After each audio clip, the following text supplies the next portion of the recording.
এই নির্বাচন পরবর্তী সময়ে নির্বাচনের আগেও কিন্তু আমাদের বইমেলার জন্য কিন্তু অনেকগুলো প্রস্তুতি আমাদের নিতে হয়। শুধুমাত্র যে স্টল বা প্যাভিলিয়ন এটা না, আমাদের বইয়ের পেছনে যে পরিমাণ প্রস্তুতি এবং বিনিয়োগ আমাদের দরকার হয়, এই পুরো বিষয়টাই কিন্তু আমাদেরকে খুব শঙ্কিত করছিল এবং আমরা মানে শঙ্কায় ছিলাম যে এই বিনিয়োগ করে আমাদের এর এর রিটার্নটা আসবে কিনা। কারণ শেষ পর্যন্ত অবশ্যই আমাদের ২১-এর চেতনা আছে, আমাদের বইমেলাটা আমাদের একটা জাতিসত্তার একটা খুবই মানে একটা মূল জায়গাতে এই বইমেলাটাকে আমরা ধারণ করি।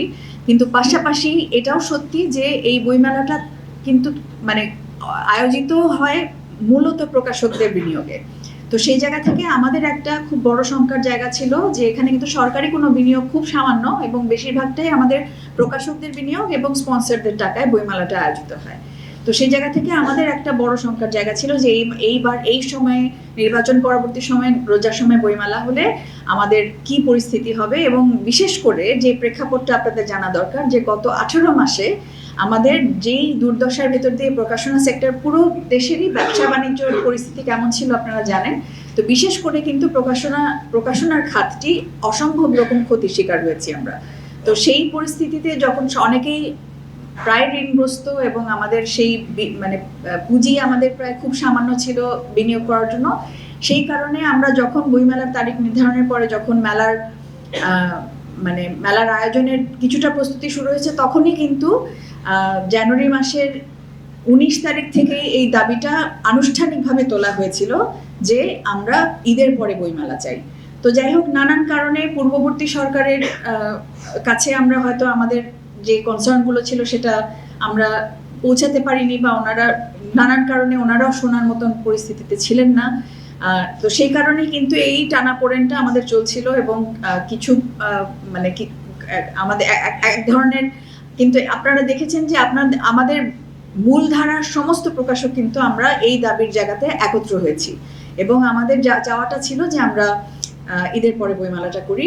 তো সেই জায়গা থেকে যখন সেটা হচ্ছিল না এবং এরপরে বাংলা একাডেমির যে পরিস্থিতি হোক, ওনারা লটারিও করে ফেললেন এবং কিছু স্থাপনা শুরু হয়ে গেল, তখন আমাদের জন্য এটা আরোই দুঃখের একটা ব্যাপার দাঁড়ালো যে এতজন প্রকাশক, 300+ প্রকাশক আমরা একসাথে হয়ে একটা দাবি জানাচ্ছি, সেই দাবির ন্যায্যতার ব্যাপারেও আমরা সেই রেসপন্সটা আমরা পাচ্ছিলাম না সরকার থেকে। তো যাই হোক, শেষ পর্যন্ত যেটা হলো যে যখন নির্বাচন হয়ে গেল, নতুন ক্যাবিনেট, নতুন সরকার শপথ গ্রহণ করলেন এবং আপনারা জানেন যে শপথ গ্রহণের পর দিনই মানে এই বিষয়টার গুরুত্ব এমন জায়গাতেই গেছিল যে শপথ গ্রহণের পর দিন আমাদের মাননীয় মন্ত্রী মহোদয়, যিনি সংস্কৃতি মন্ত্রণালয়ের দায়িত্বে আছেন, ডক্টর মিতা রায়চৌধুরী, এবং প্রতিমন্ত্রী অমর খৈয়াম ভাই, ওনারা দুইজন আমাদের সাথে বসলেন এবং ওনারা অত্যন্ত আন্তরিকভাবে আমাদেরকে সহায়তার জন্য চেষ্টা করলেন। তো সেখানে আমরা সেই সভায় যোগদান করেছিলাম। আমাদের 3টা শর্ত ছিল, কারণ তখন যেহেতু পরিস্থিতি কিছুটা পাল্টে গেছে, তখন আমরা চেয়েছি যে আমরাও নতুন সরকারকে স্বাগত জানাতে চাই এবং আমরা সত্যিকার অর্থে এই বইমেলাটা এত দশকের প্রকাশকদের তৈরি, অনেকটাই মানে পাঠকরা তো বটেই, লেখকরা আছেন, কিন্তু প্রকাশকদের বিনিয়োগে, প্রকাশকদের চেষ্টায় বইমেলাটা আজকে যে রূপ ধারণ করেছে সেটা প্রকাশকদের একটা বড় অবদান আছে। তো সেই জায়গাতে সেখান থেকে সরে দাঁড়ানো যে কত বড় কষ্টে, সেটা আপনারা নিশ্চয়ই সেটা বুঝতে পারেন। তো এই পরিস্থিতিতে যখন সরকারও আমাদের সহায়তা কিছুটা এগিয়ে আসছে এবং তারাও আমাদের শর্তগুলো মেনে নিয়েছেন বলে আমাদেরকে কথা দিলেন যে আমরা 3টা শর্তে, আমরা তখন বললাম যে আমরা এই 3টা শর্ত হলে আমরা বইমেলায় আসব। তো ওনারাও আমাদেরকে কথা দিলেন যে আমাদের শর্তগুলো পূরণ করা হবে।